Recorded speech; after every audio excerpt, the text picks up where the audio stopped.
Good morning, good afternoon, and good evening, everybody. Welcome to Canada Infinite's webinar on cyber fraud awareness for newcomers to Canada. We're really excited to partner with RBC Meeting Place to give you this information about cyber fraud and how you can protect yourself.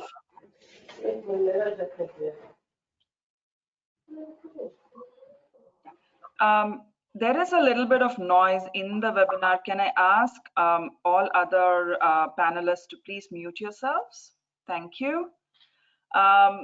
Just before we get started, a few guidelines for the webinar. This webinar is being recorded. The length is approximately 1 hour. All the participant lines will be muted. We will have a Q&A session at the end of the webinar. The content of the webinar is in English, but we will be accepting questions both in English and French in the Q&A session. Type your questions in the questions window. Please do not record this session. We are doing it at our end, and this will be shared with you. You will receive information through email as well as by your employment specialist, and this will be posted on our blog as well. Please do participate in the poll and complete the, it's an interactive webinar. We have some very interesting polls coming up, so please do participate. And towards after the webinar is done, we'll have a survey. Please do respond to that. This survey will be sent by email as well. Last but not the least, we are all working from home, most of us, and there may be some technical glitches, so please be patient with us. A quick overview on the Canada Infinite program. Canada Infinite is a free national 8-week program delivered by JVS Toronto with other industry partners. We've served many English and French-speaking immigrating professionals since 2016. Our dedicated employment specialists provide support to professionals arriving in the next 12 months with employment services such as employment preparation and job search tools, connection to Canadian Mentor, resume and cover letter for Canada, Canadian workplace culture and expectations for success at work, employer webinars such as this one, online job matching platform where you have access to job postings from top Canadian employers, and we host virtual job fairs on a regular basis. We also provide soft skills sessions on customer service and business writing to prepare you for Canadian workplaces. With that, it is my great pleasure to invite our speakers for today from RBC Meeting Place, Wanzi Silva and Ferdinand Kampfer. Welcome, Wanzi, and welcome, Ferdinand. The floor is all yours. Thank you, Shari. Thank you for that amazing presentation on certain resources provided for newcomers, especially through JVS Toronto. It's an amazing, I would say, a tool as well as virtual. The time has become so unique. Now everything is given to you virtually. And I know all of you are connecting with us today across Canada and around the globe. So a warm welcome to all of you from RBC and RBC Meeting Place. My name is Wanzi Silva. I'm a banking advisor at RBC Meeting Place.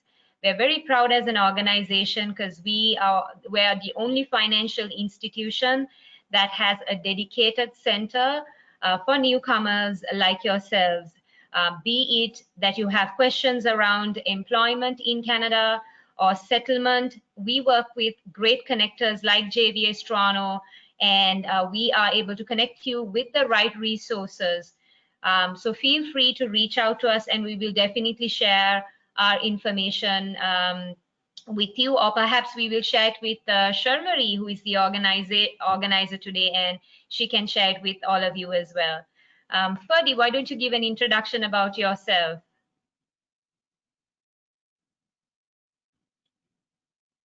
Good morning to everyone. Good afternoon, good evening, wherever you are in the world. Welcome to this webinar. I'm so pleased to join the presentation here.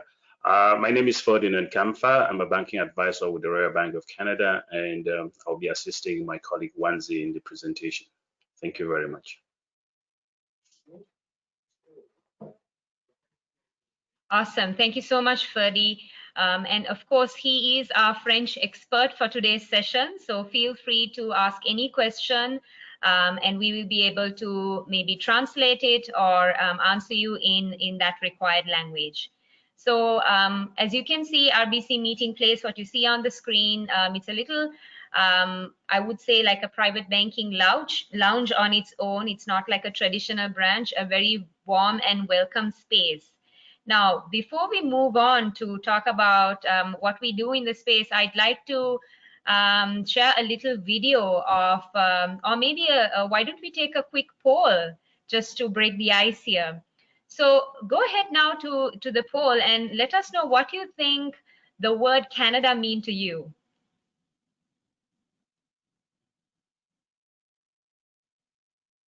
I think we can keep it open for about 20 seconds or maybe 30 seconds. You are making the choice of coming to Canada or you're already here. Perhaps you don't know what the word Canada means. So give it a shot. Let's see what it means really.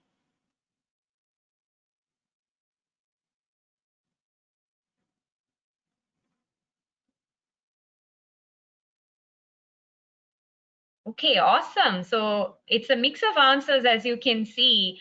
Almost 40% of you are saying it means village or settlement, and the others are saying it's north and maple leaf.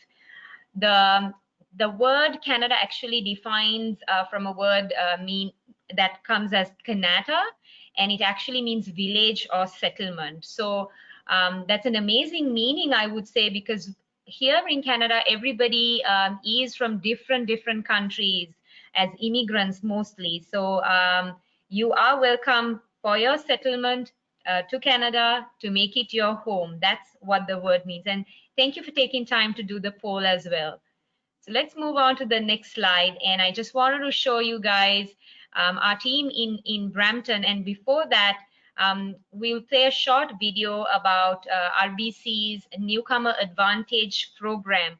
We are not just a bank that provides financial information, but also during these unique times, we have added on a very important piece, which is giving you access to a free doctor's consultation through Maple, a partnership with Maple, until you receive your health card. So let's take a look at a short video.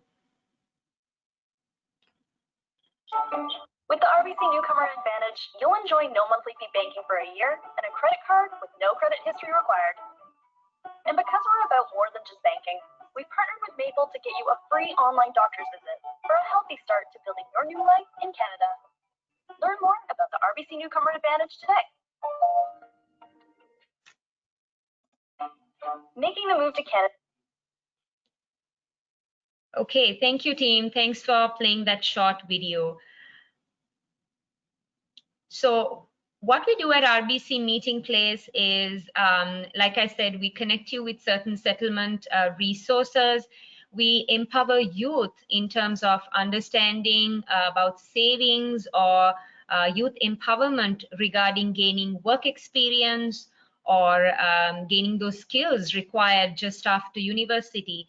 We also look after the senior citizens who perhaps require information about protecting their finances. So just like the information session that we are hosting today, we host information sessions on hiring, on personal branding, on Ask Me Anything with newcomers or newcomer success stories. So stay tuned and follow us, hashtag RBC Meeting Place on LinkedIn. That's the best place to connect with us. So this is our team in Brampton. My colleague Lema Akbari, who is right in the middle, and my manager Neelam Advani.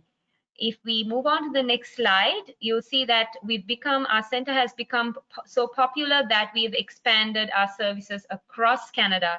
So perhaps you're thinking, hey, we are from Brampton, but how are we going to get resources if we are in Edmonton, BC, or Markham?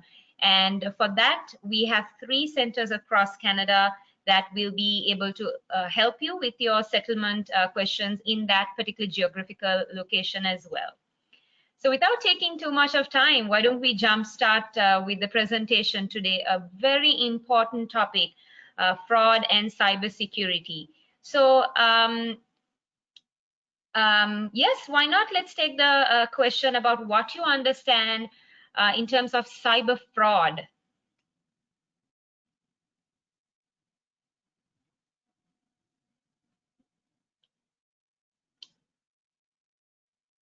So is cyber fraud a crime that is committed with the use of a computer or to online data, and therefore can also happen on through your mobile phone? Or is cyber fraud any crime that happens through a computer only? And the third one, cyber fraud happens only when you share your password with an outsider. Okay, let's take a look at the stats now. Thank you for our amazing organizers today for playing the poll questions and giving us the stats. So let's take a quick look here.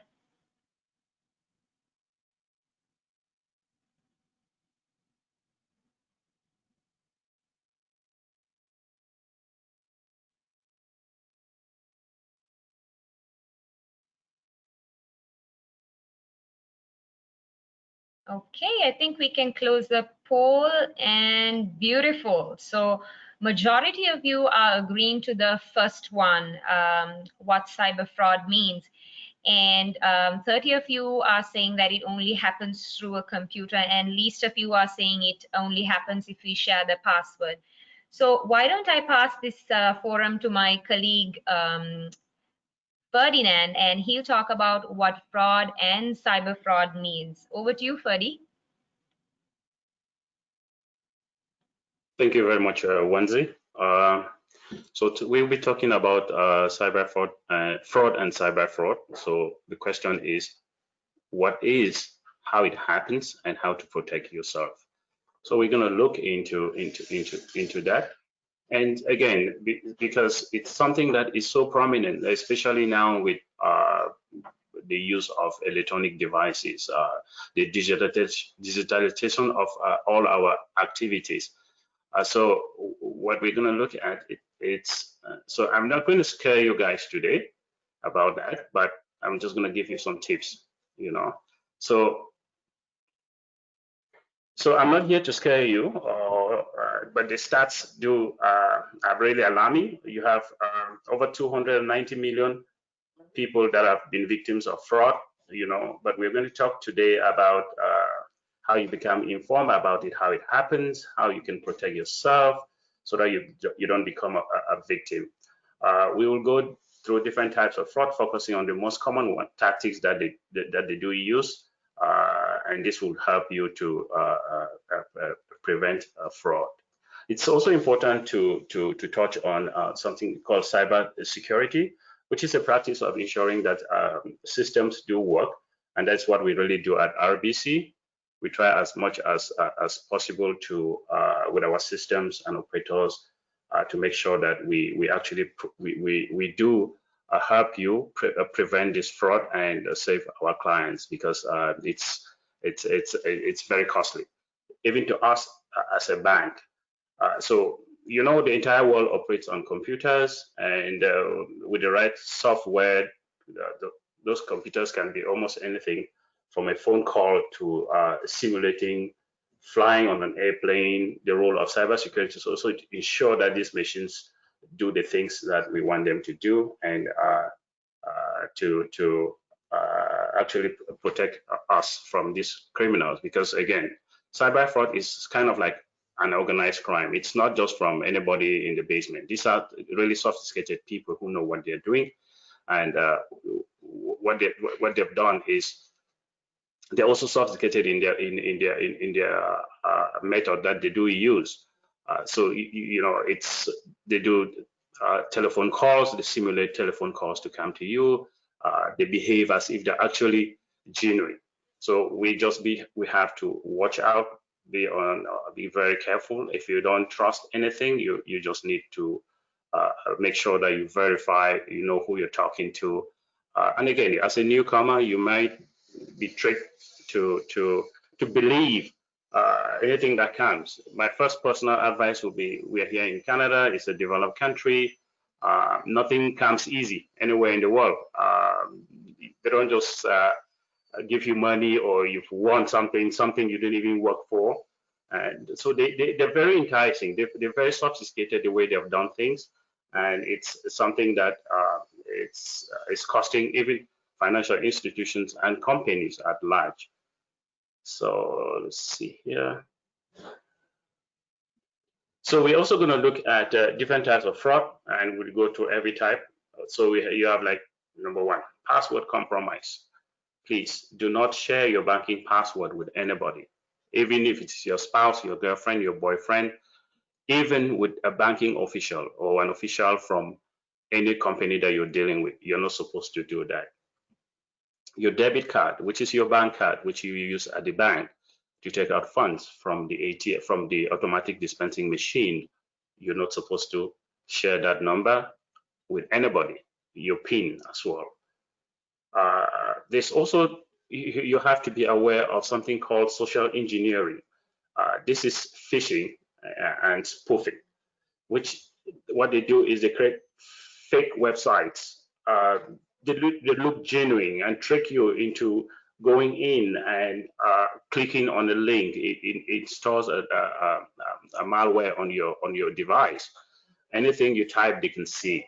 That way, they take out your information. There's also malware out there. They trick you if you visit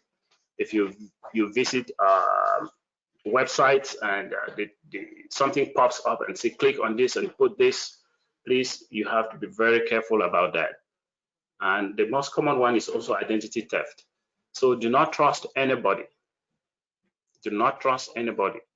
You know, account numbers, addresses, you have to keep them very, very private. Anything that you're not using, you can shred it. We also have financial abuse. Financial abuse is, you know, people, even people that you know, that you trust them, maybe because you come from the same region or the same area, but they've been here, they can trick you into doing things that, because you're ignorant, you don't know what you're doing, they take advantage of that. So we really, really, really have to be very careful. And most often, the common rule of thumb is if it's in doubt, go to the banks, go to any RBC branch, call the number behind your bank card and talk to them. Don't just fall for anything.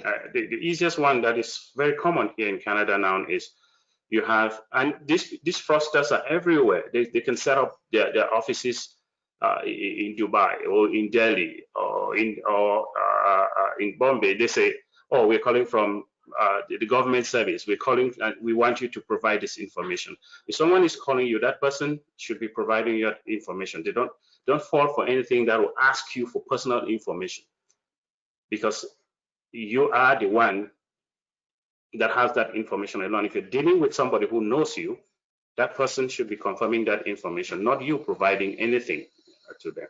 So that is something to really, really, really watch out. So let's just move to the next one.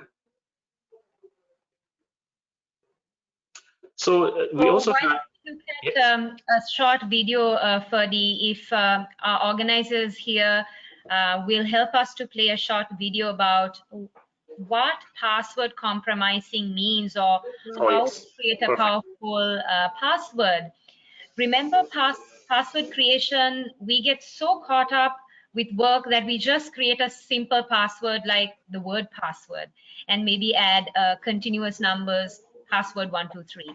So please avoid using passwords like that, because that is easily predicted by scammers across.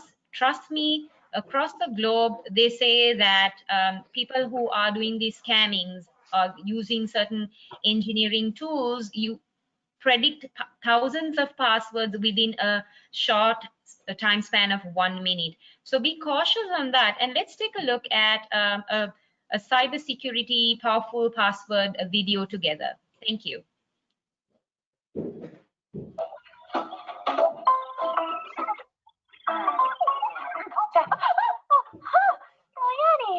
Whoa,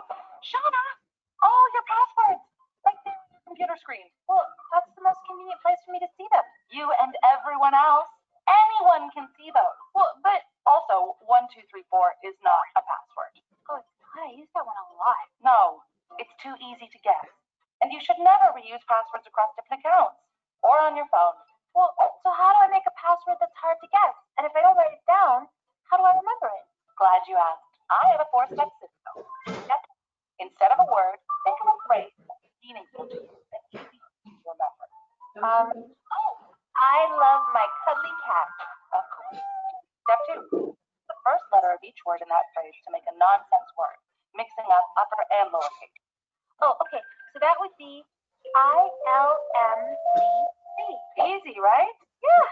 Now, step 3, sprinkle in a couple of numbers, like the date when you adopted Mr. Meowski. Well, that would be August 3 years ago, so something like ILMCC08-2014. Perfect. Now, step 4 is the cherry on top that strengthens your password. Adding a special character, like an exclamation mark, or an ampersand, or a hash sign. Oh, gotcha. I could use a percent sign because Mr. Miyagi makes my life 100% better. So my final password would be ILMCC08-2014%. Oh, that's long. Yeah, experts say passwords should be at least a 12-character combination of numbers, letters, and symbols. 8 characters just isn't enough anymore. And to add an extra layer of protection, you should also have different usernames for different accounts. Well, what about password managing software? Could I use that? Sure, there are some great options out there. Do your research to find one that's encrypted. Huh? Meaning it's extra hard to hack into. Oh, but even so, don't sit on the same passwords forever. And change them right away if you think they've been compromised. Got it. So, should we take your card? How about we take yours?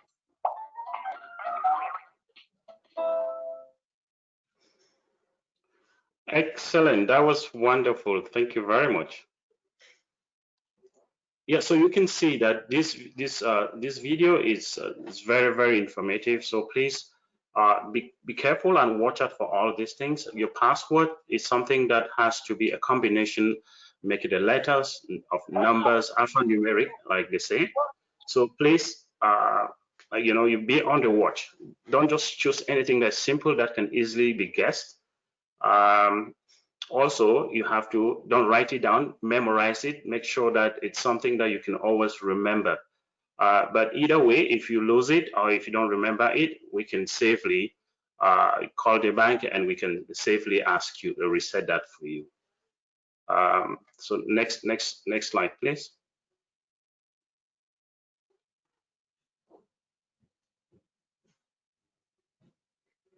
Okay, I think we did Move on to debit and credit card fraud slide, please. Thank you. Perfect. Thank you. Excellent. So that is yeah. So the debit and the credit. Debit, like I said earlier, is your bank card. So every time you go to the bank, you open a bank account, they give you a debit card. Is the card that you will use at the ATM, at the automatic teller machine to take out funds. It's the card that you will use when you go to the bank. For any transaction, they have to identify you, and you have to put in your PIN, and that is that PIN is 4 to 6 digit. Most cases is 4, and you have to memorize it. Don't put your date of birth, or don't put the year 2000. So a combination of numbers. That is also because what happens is if someone gets that number and takes out money from your account, you're responsible because you were not diligent. You didn't do your due diligence, and you didn't save your information. Credit card fraud is also very, very, very common. What happens is you don't have with your 16-digit credit card number, expiry date, and there's also a 3-digit number at the back of your credit card. Those are very critical information which you are not supposed to give anybody. If you are shopping on a website, that's where you will definitely be putting in your credit card information. You also have to be very, very, very careful about that because certain websites are not secure. So if you see a website that says HTTPS, that S is for security / then you know that it's secured. And most often you want to deal with reputable websites. But of late we have anti-malware that will actually you will see the lock sign on any website that is really secure. So you got to be very careful. Do not share your credit card number with anybody as well, even with your family members, because it's personal. And there's also a PIN for credit card in the case where you want to take out money from the automatic dispensing machine at the ATM. Or you want, if you need a cash advance from your credit card, you need to go to the bank and they'll verify you. So these are some of the things that you really want to take into consideration. Your credit card is actually, because if that info, if this take money out of, but there's one good thing. If for some reason you have your credit card with you, and through some sophistication means they were able to actually take out, say you're here in Toronto and then there was an expense that was done, say in Montreal, and you were never in Montreal, the bank is going to verify that and possibly you get back your money. But we want to emphasize that, please, this is your personal information which you want to keep to yourself, and keep it securely. So next slide. So initially I did mention social engineering. Social engineering is a trick where fraudsters they started generating emails. Sometimes they just come up with some email addresses, or if they happen to get your email, they're going to send you an email and ask you for certain information about sharing your personal information, maybe your bank details, your social insurance number, all those things. If you don't know where it's coming from, please do not attempt to click on them. These fake emails, they're kind of like a bait to lure you into giving out personal information. This is called phishing and spoofing. So it looks genuine. It looks like it's coming from the Royal Bank or from the government of Canada. And don't fall for it. Sometimes they say, you also get emails saying that, oh, you won something, just click here and put in your details so that you can collect your gift. No, please stay away from all of that. And most often, in doubt, you can always, if it's a reputable company, you can always call to verify. But with emails is a no-no. Please do not fall for all of that. Thank you, Ferdy. So why not, let's take a look at, let's take a poll. Let's see what the audience think about what phishing means. It's a very important piece. There are certain technical words that you need to understand, and let's see what you understand about the word phishing. So go ahead, take the poll that's on the screen right now. Let's maybe give it about 20 seconds for the answer. So is phishing a type of scam done over the phone, or phishing scam take advantage of your fears as scammers? Or, well, phishing is not a type of cyber scam, it's some other thing. What do you think, guys? So go ahead, take the poll, and maybe in a couple of seconds we can look at the stats together.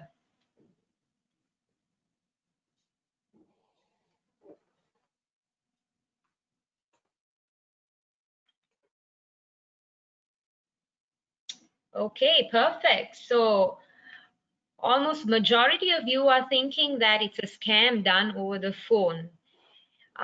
Well, actually, the correct answer is the second one. It's actually a scam that takes advantage of the situation. It takes advantage of your emotions. It could be that quick email that you get saying that, hey, click on this link. We need to verify your information. Your account has got compromised. Or somebody calls you and they ask you for certain information. Or you get an SMS on your phone saying to click on it because you've won some sort of a lottery. So it's really creating that urgency, and you fall into that trap and giving out your information. That's what really phishing means. And on the other side, if we move on to the next slide, which it says email scams right on the top. Thank you. So spoofing is another key tactic of online scammers. What does spoofing mean? The scam will most often include a fake email address, a fake website, or a phone number. and the scammers will use to trick you into releasing sensitive and confidential information. They'll perhaps, lead to believe that the email is from a friend or family or some representative from a bank or a legitimate organization. The main goal is to trick you into giving away personal information like your bank accounts, your passwords, or credit card numbers. Now, in this particular instance, I know the organizers requested us, some of you had sent us some questions earlier on about certain employment scams, and this is where you need to be very cautious. Whenever you get an email, and we see mostly the newcomers get caught to these kind of employment scams. You might receive emails from an employer saying, congratulations, we looked at your resume on a particular website that you had are searching for jobs. We are hiring you as an administrative assistant. What we are going to do is you'll need a printer and a computer to perform this function. So in order for you to get the printer, we're going to send you a check through email. So cash it out. They might send it as an image. You can do a mobile deposit.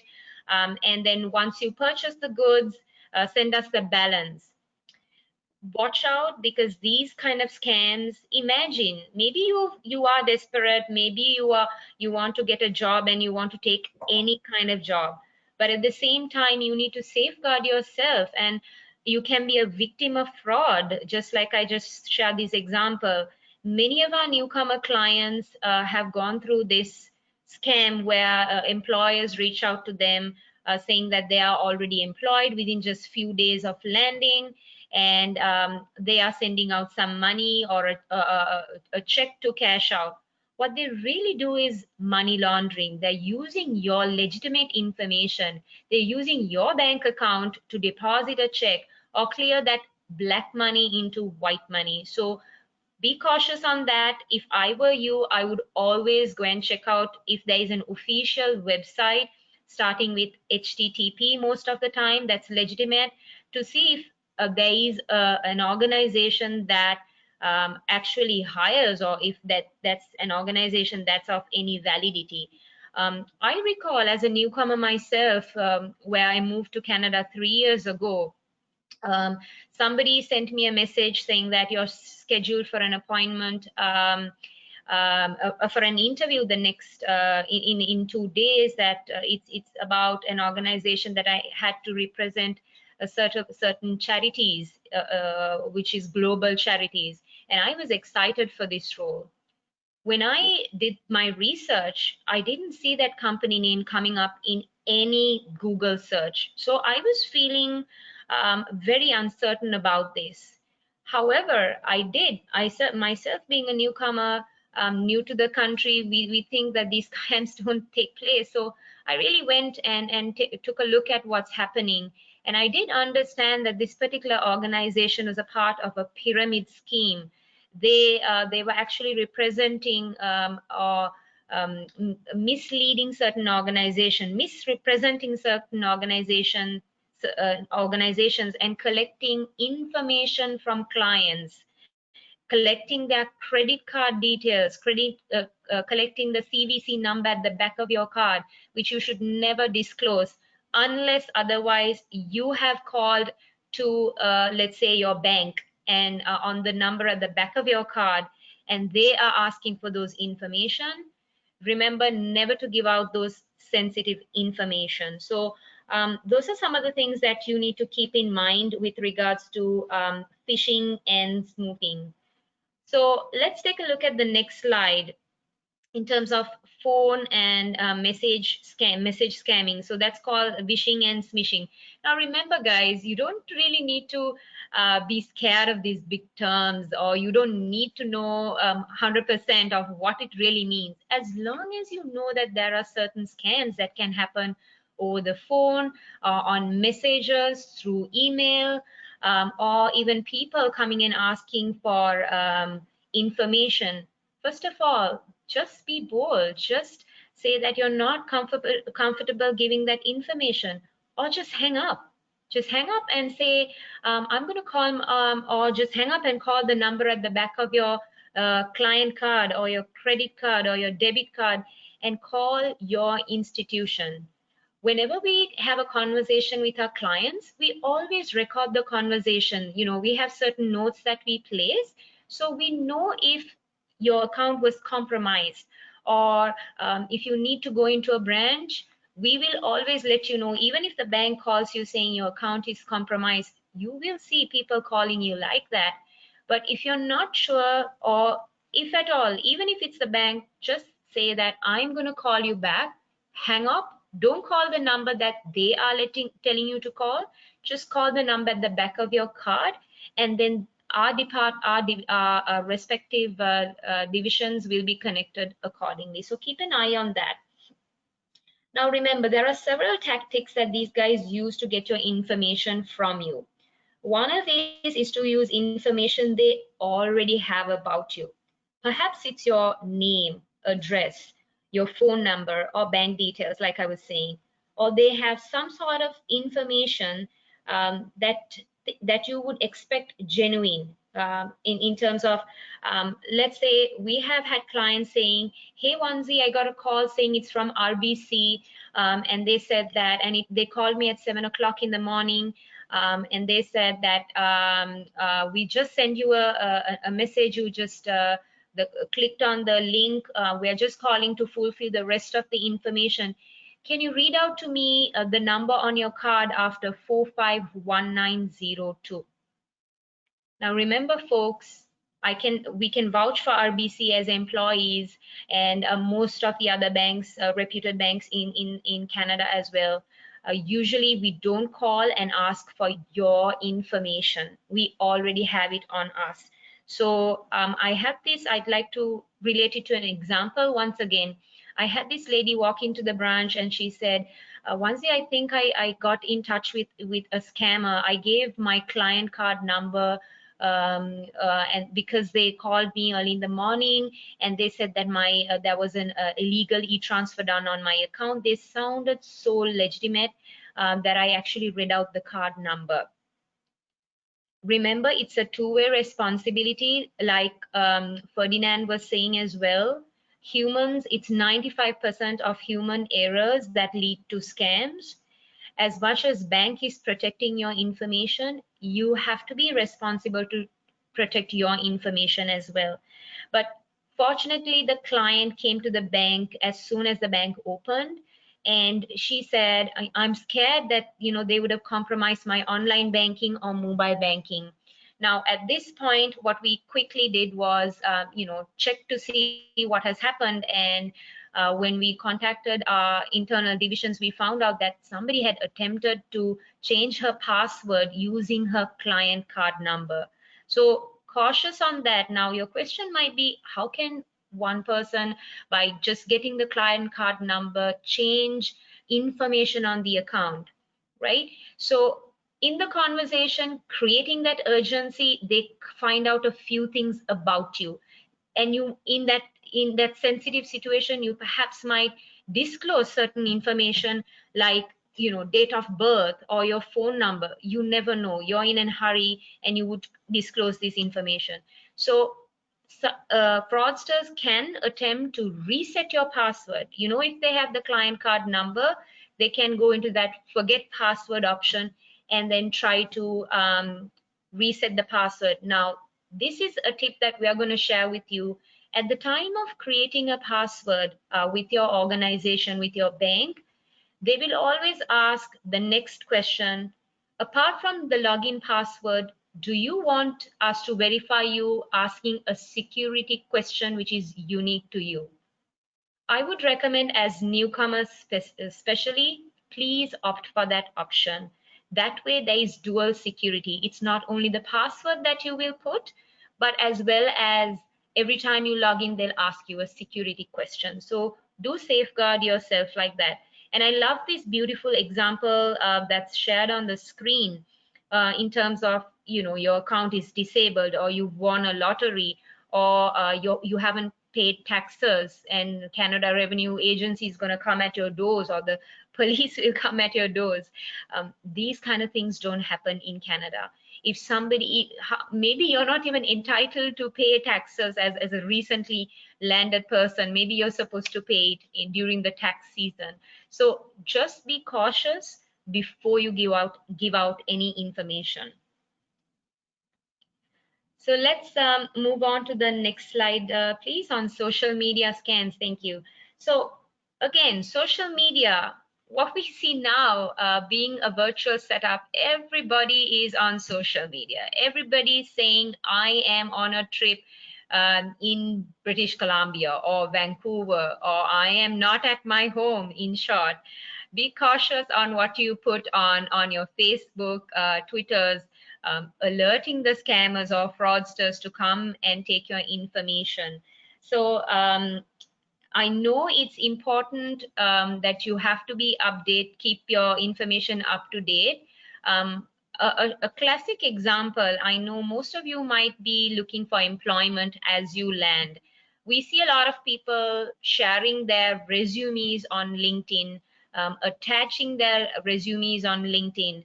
Personally, I think that's not a great idea, because anybody who views your profile, they will be able to get hold of your sensitive information like your address, your phone number, and your email.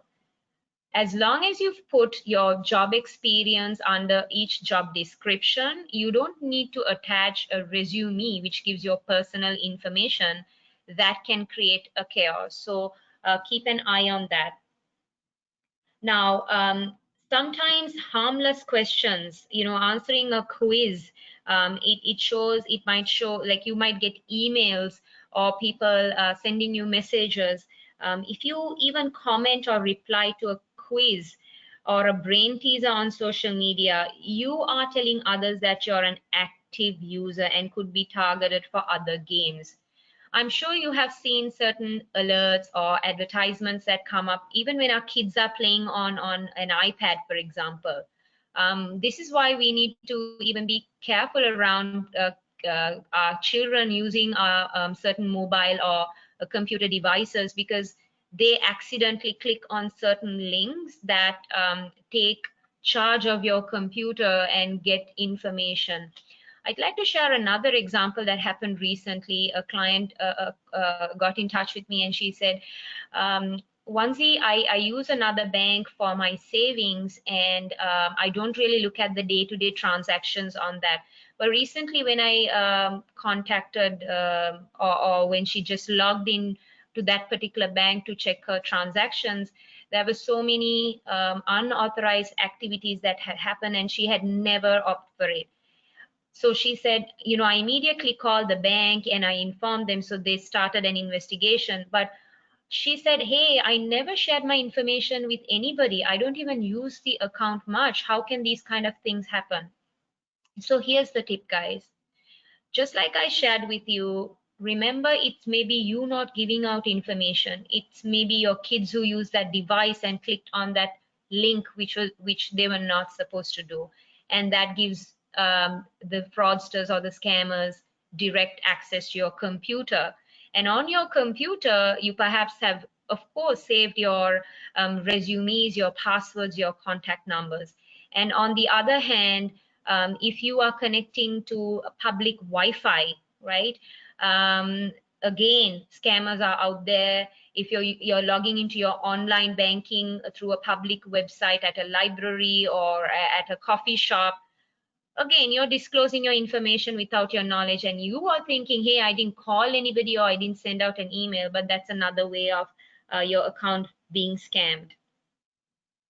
Perfect. So let's see what malware means. So malware is often used in combination with social engineering scams. What does that mean? It's designed to creep into your computer and create chaos on your systems, just like I shared with you, basically hackers. And look at the rate.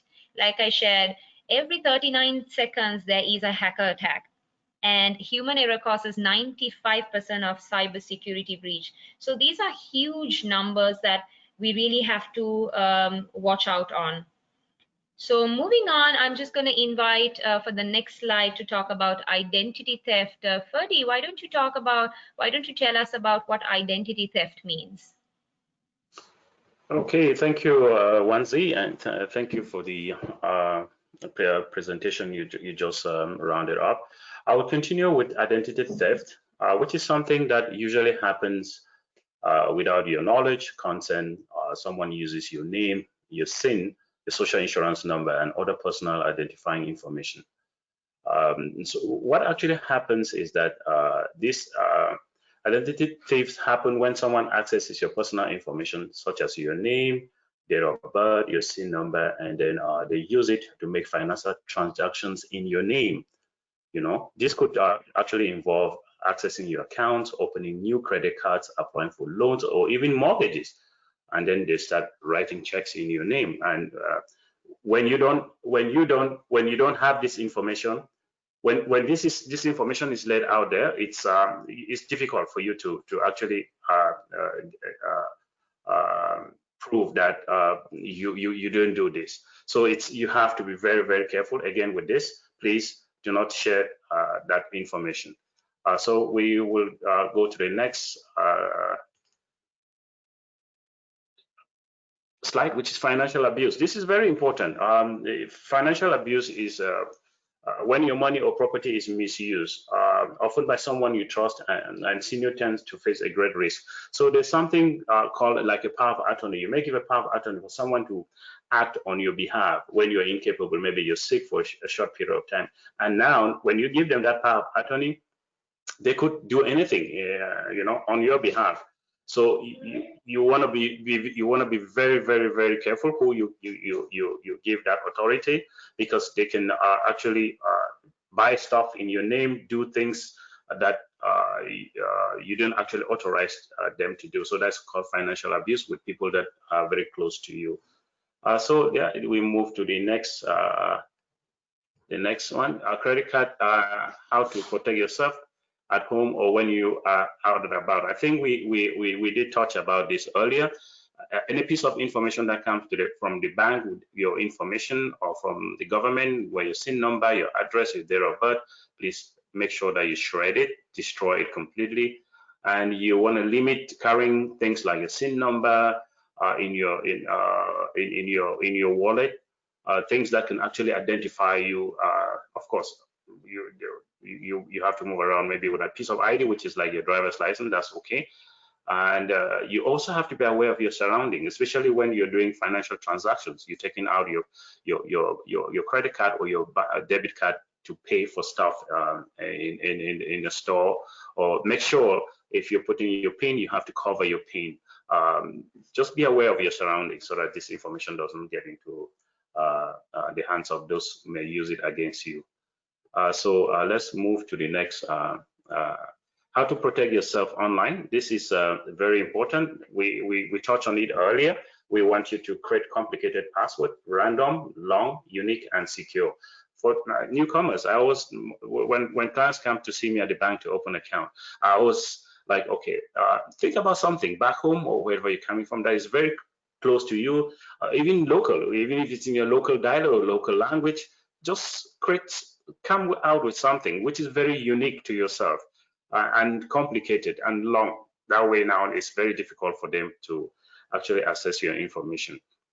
And you want to also do your banking in a safe place. It goes again, watch your surrounding, especially at the ATM, your online transactions. Even if you're doing something on your phone, make sure your friends are not watching. I've seen a habit where young people, what a young person, two people, friends are coming, and the other one is asking, oh, what is my online password? I forgot. Please do not do that. Don't do that. Don't do that. And again, do not click on unfamiliar links or visit suspicious websites. You have to trust your gut. If it doesn't sound right, verify again. Be suspicious all the time, and don't give out your password or account numbers to anybody. That is very, very, very important.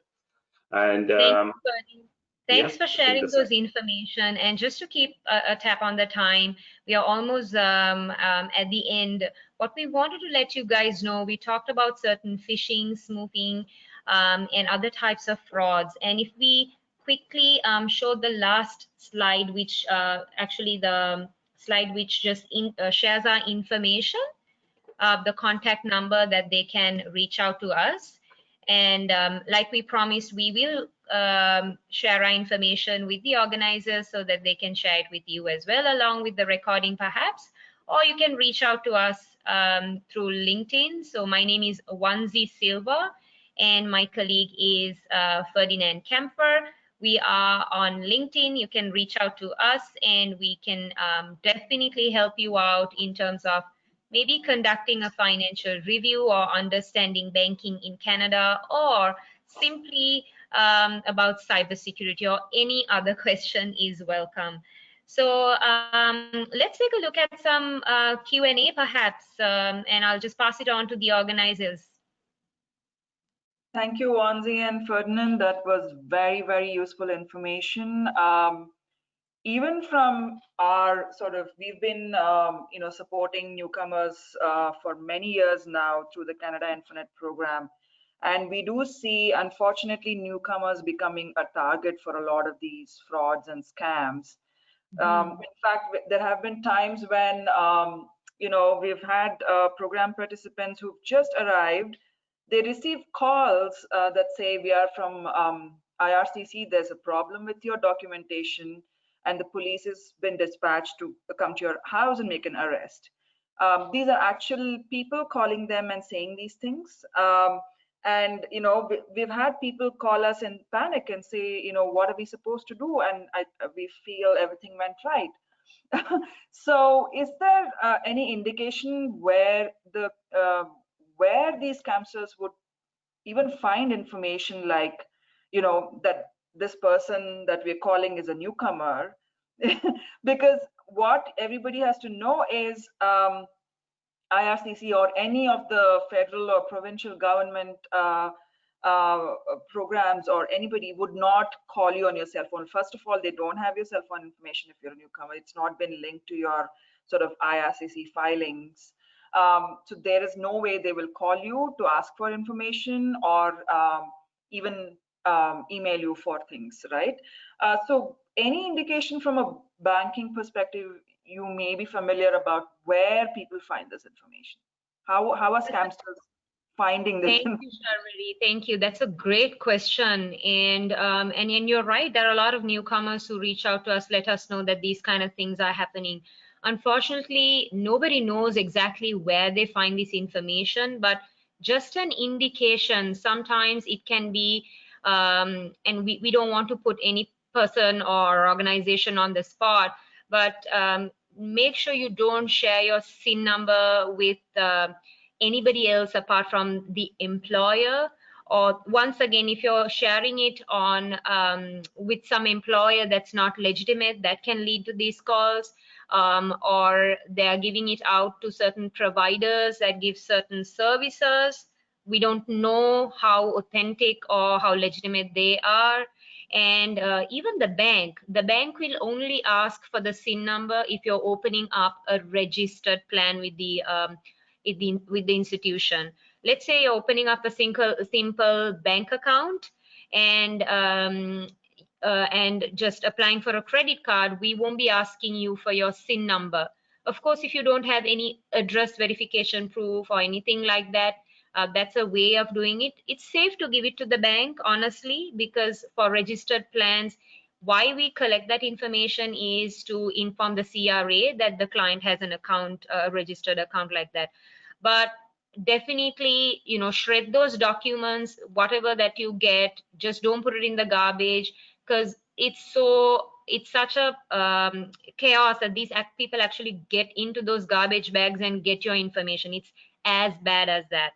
So, but you're right, we don't really have an idea, even as as an organization, because it's not. So I can only speak from RBC's point of view, that we, of course, whatever information that you give us, it doesn't get disclosed, but everything else you need to just be safe, be careful. Maybe it's through those public Wi-Fi that you use at libraries initially, trying to log into your online and stuff like that, which is not recommended.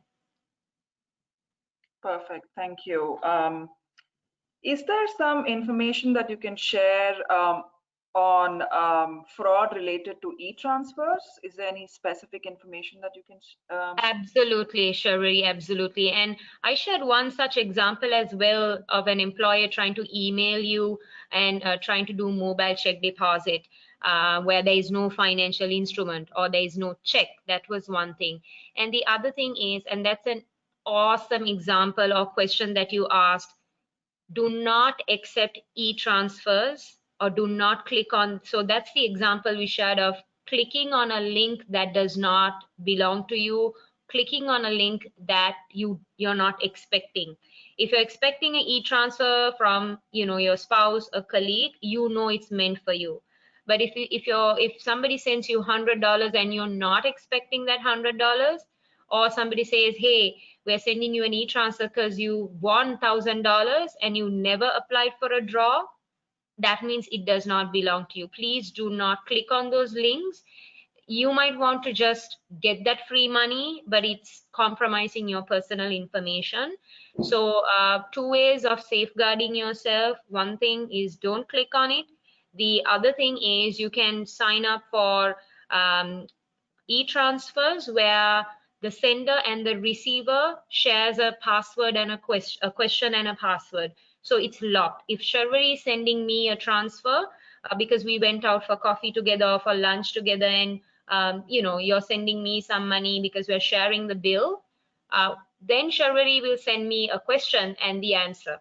Only she and I will know it, so that e-transfer is legitimate. So that's a tip from us.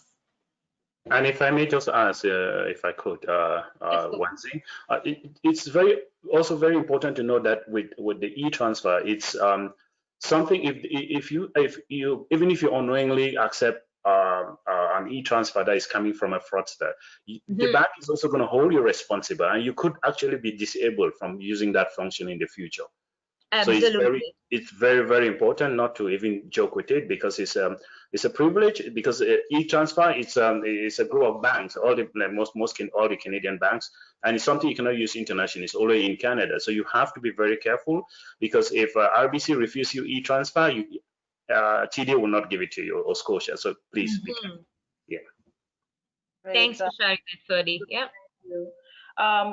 So you had touched upon this to some extent, where you said so one of the participants is asking, they have a bank account in Canada, and they had called the call center for some specific question that issue they had with the account, and they were asked to provide the 16-digit number on face of the debit card, and also provide the CVV behind the card. And so they want to make sure that this was okay, because one of the information you had shared earlier was not to share the CVV with anyone. But I think what you also said was, if you are calling the bank yourself, then it's okay, right? 100%. So you said the answer yourself, and I can vouch for it, because I called another institution recently, as well as I called RBC the same time. And they did ask me for the full card number, the CVC at the back, and of course, certain verification questions like, what's my limit, what's my date of birth. So remember, when you are calling in, you know that you are calling the right organization, the number at the back of your card or the number on the legitimate website, and that is okay. What we are trying to say is not to disclose information if they are calling you. Yes, it might be the bank, the organization sometimes, and we as representative, we are comfortable, and we know that you are not comfortable in giving that information. So always we would invite you to visit a branch, or we will send you a letter. We will not call and say your account is compromised. That's not how we operate as a bank. So I hope that answers the question. That is correct, Wanzi, straight on. We will never call to say your account has been blocked or something. And in doubt, please visit a local branch all the time. Absolutely. Great, thank you. Few final questions. One of it would be, what is the legal responsibility on the end of someone who's either been targeted by a scamster or have fallen prey to a scam? what would their legal responsibility be? Ferdy, you want to take that? Sure. It depends on the legal responsibility. It's if, for instance, there's always like financial responsibility. When it comes to legal, with the bank, there's not going to be no really like legal. The bank is not going to pursue any legal action against you, but they will hold you for, let's say, most of the ones he was saying, the employment scam, where they say, oh, we have to send you. You need a computer, you need to set a home office, we're giving you 5,000, and then put it in your account, go buy it, and then later on they say, oh, well, instead, oh, it was actually $2,000 that we're supposed to send to you, but we mistakenly sent out 5,000. So can you send back the 3,000? If you take 3,000 out of your account and send it to them, we hold you. The bank is going to hold you responsible for that. But in terms of the legal, no, there's really no legal recourse. The bank wouldn't go into that. Exactly. And I would recommend on top of it, Sharvari, if you're a victim of fraud, as much as you're informing the bank and letting them know that this happened, and while it's on investigation, to also call the TransUnion or call Equifax, which is your credit bureau, because your financial reputation, if it is abused, or you're being targeted as a victim, perhaps not by just getting your personal information, they're trying to set up other banking information, or they're using you, or identity theft. So please inform the credit bureaus at the same time that you're contacting the banks as well. And to Ferdy's point, remember, like I said, it's a two-way responsibility. You have to safeguard your information as much as we are safeguarding you. We will have the right to close your account, block your account, given the circumstance that we understand after a certain investigation that you actually proactively gave the information out. So once again, it's case by case basis. I'd like to put it that way. Perfect. That's great information. Thank you. And we'll wind it up with one final question. We have someone who is asking, thanks for a great presentation. I wanted to understand if I can apply for a bank account while I'm in my home country and transfer money to it before I travel to Canada. Mm-hmm. And I unfortunately don't have an information on where they are at the moment, but I'm guessing this could be India. Yes, so the best way is, Sharvari, yes, we have offshore account opening, and we can definitely take a look at that. And the best way is to get in touch with one of us. I was thinking, will you be, when you're sharing the recording of today's session, will you be able to share our information? Is that a possibility? Recording is already set to distribution, but I can try to add this, but you can always share it in the chat here. And it will go to the audience. You can share your information there, and it will go to the. Okay. Yeah. So we will definitely share our information when you have these kind of questions or any other question like we mentioned. We'll just put it on the chat option, and of course, you can connect with us. Just to share maybe an email address. My first name is Wanzi. That's WANZI.Silva. SILVA at rbc.com. And Ferd, if you want to share your information, perhaps? Yes. And then when I share my information, there's a question in French, which I'm going to answer in a bit. I just saw that on the chat. My information is my email address. Ferdinand is FERDINAND. Dot my last name, Kamfa, KAMFA at rbc.com.